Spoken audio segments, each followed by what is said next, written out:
नमस्कार. आता प्रचाराचे शेवटचे 3 ते 4 दिवस उरलेले आहेत आणि आता खरा प्रचार वसई विरारमध्ये पाहायला मिळतोय. एका बाजूला कालच्या दिवसामध्ये मुख्यमंत्री येऊन गेले, त्याआधी नितेश राणे या ठिकाणी फिरत आहेत, पूनम महाजन आहेत आणि बहुजन विकास आघाडीवर टीका करत सतत बहुजन विकास आघाडीवर घराणेशाही असू दे किंवा विविध मुद्दे यावर टीका केली जात आहे. परंतु याच्यामध्ये सगळ्यात महत्त्वाचा मुद्दा आहे की ईव्हीएम मशीनवर कमळ आणि धनुष्यबाण यांची निशाणी का ठळक दिसते आणि इतर पक्षांची निशाणी का पुसट दिसते, यावर आपण आज जाणून घेणार आहोत. बहुजन विकास आघाडीचे संघटक सचिव आहेत आणि प्रभाग क्रमांक 4 मधून जे स्वतः खुद्द उमेदवार आहेत अजू पाटील यांच्याशी. सर, सर्वप्रथम मी निशाणीबद्दल तुम्हाला विचारेन, काय सांगाल, का असं केलं जातं, हे कोणतं राजकारण आहे? बघा, यांच्या पायाखालची वाळू घसरलेली आहे. यांना माहिती आहे काही रिझल्ट मिळणार नाही, म्हणून यांनी काय केलेलं आहे का कमळे डार्क ठेवलेलं आहे आणि बाकी सगळ्या निशाण्या फेंट ठेवलेल्या आहेत. आणि बहुजन विकास आघाडीची निशाणी शिट्टी आहे. आतापर्यंत तिचा जो शेप होता तो आता यांनी शेप देखील थोडासा चेंज केलेला आहे. आणि दरवेळी निशाणी वाटप झाल्यानंतर त्याचा सॅम्पल जे असतो तो द्यायचा असते आणि तो सॅम्पल यावेळी कोणालाही दिलं नाही. त्याच्यामुळे थोडासा शेप चेंज झालेला आहे, म्हणजे लोकांची दिशाभूल व्हावी, लोकांच्या लक्षात यावं नये म्हणून हे जाणून बुजून यांनी केलं गेलेलं आहे. आणि हा त्यांचा जो जुमला आहे हा महाराष्ट्रभर चालतो. विरोधकांना नामावरण करण्यासाठी असे करतात, जिकडे मतदान केंद्र असतं तिकडे लाईट कमी असतो आणि कमीमध्ये साधारण 40च्या वरती प्रत्येकाला चष्मा लागलेला असतो.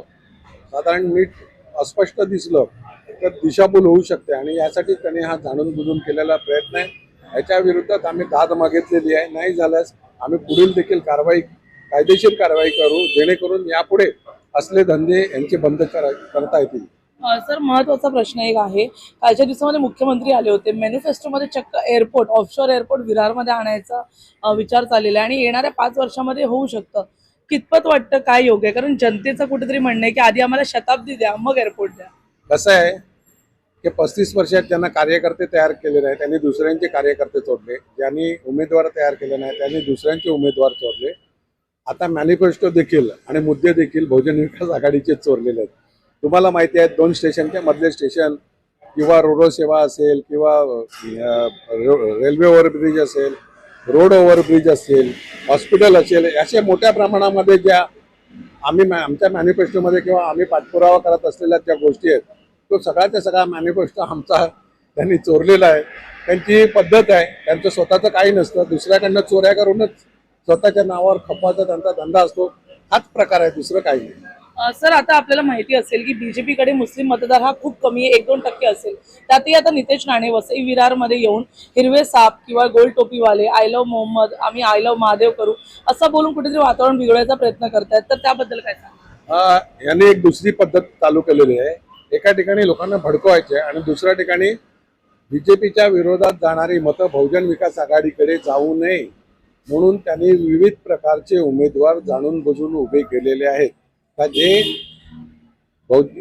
भाजपच्या विरोधी आणि बहुजन विकास आघाडीची मतं ते खाऊ शकतील असे काही उमेदवार त्यांनी जाणून बुजून उभे केलेले आहेत. जनतेने याकडे लक्ष ठेवावे. सर, आणखी एक महत्त्वाचा प्रश्न, शेवटचा प्रश्नाकडे वळते. पूनम महाजन सध्या घराणेशाहीवर सतत टीका करत आहेत, त्यात शिंदे ठाकूर यांनी त्यांना उत्तर पण दिलंय.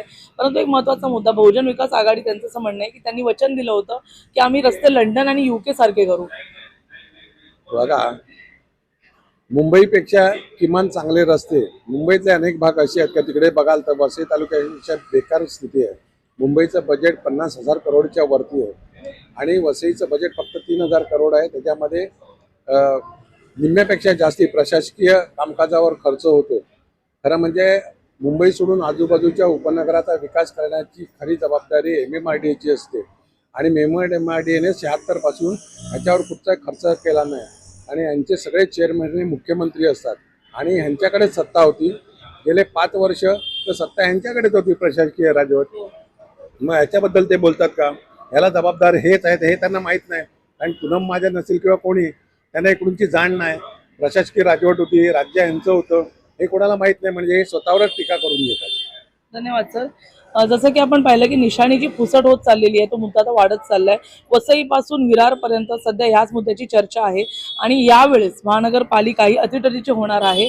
कारण कुठेतरी विधानसभेच्या सत्ता परिवर्तनानंतर बहुजन विकास आघाडी आता जास्त ऍक्टिव्ह झालेली आहे। या संपूर्ण मुद्द्यामध्ये आपण पाहण्यासारखं असेल की निशाणी पुसट होत चालली। या मुद्द्यामध्ये बहुजन विकास आघाडी पुढील काय कारवाई करते, कारण यासाठी आता सर्वच विरोधी पक्ष एकत्रित झाले आहेत। धन्यवाद।